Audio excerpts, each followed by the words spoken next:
Stage 15 of the Tour de France. It was the Queen stage, and that should mean today was the hardest stage of the Tour de France. Made especially difficult because Visma put their team to work, kind of like UAE did a couple of days ago. And after making it hard all day long, they immediately put Jorgensen on the front at the base of the final climb at the Plateau de Bay. And Jorgensen had a really hard pace. Like when he finally stopped pacing, only 5 people were left in his wheel or so. At that point, Jonas went, and Jonas went with still a long distance to go, like with 10 kilometers to go. And he just went at his threshold, like at the absolute max he could do without crumbling. And he went for like 5 kilometers without looking at Pogačar.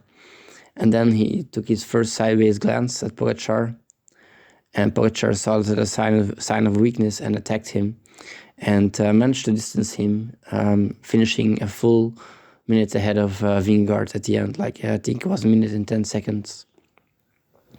And third across the line was Remco Evenepoel at 2 minutes and 50 seconds. So another strong performance from Evenepoel. But of course, he could not follow the two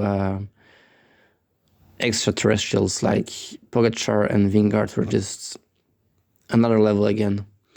So yeah, no shame in that. But he's a very solid third. Like he was, I think, 2 minutes ahead of his own rivals for the podium spots. So a great ride from Remco. It's just a bit of a bummer that he can't really put up a fight against the other two, like against the first two riders of the Tour de France this year. But all in all, still an incredible performance by Remco Evenepoel, something we can all be happy with.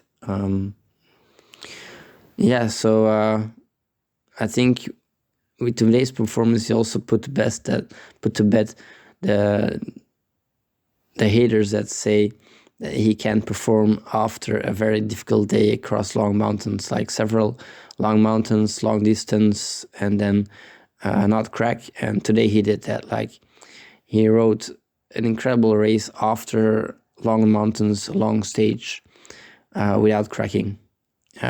So I think you can say after today that Remco is the real deal. Like you can't say he's not anymore.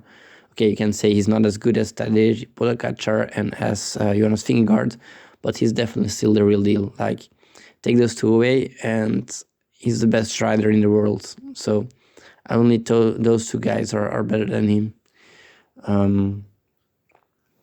So every GC he enters without those two, he's basically the favorite to win it, and he probably will win it, barring some freak accident or something like that. So yeah. Tomorrow's a rest day, and then there's a final third week. The toughest week of them all is yet to come, strangely enough, after all that racing. But yeah, still, I don't think there's going to be much change in GGC. I think everything is mostly set in stone, and I don't think any of the big three will crack. All right, we'll see next week.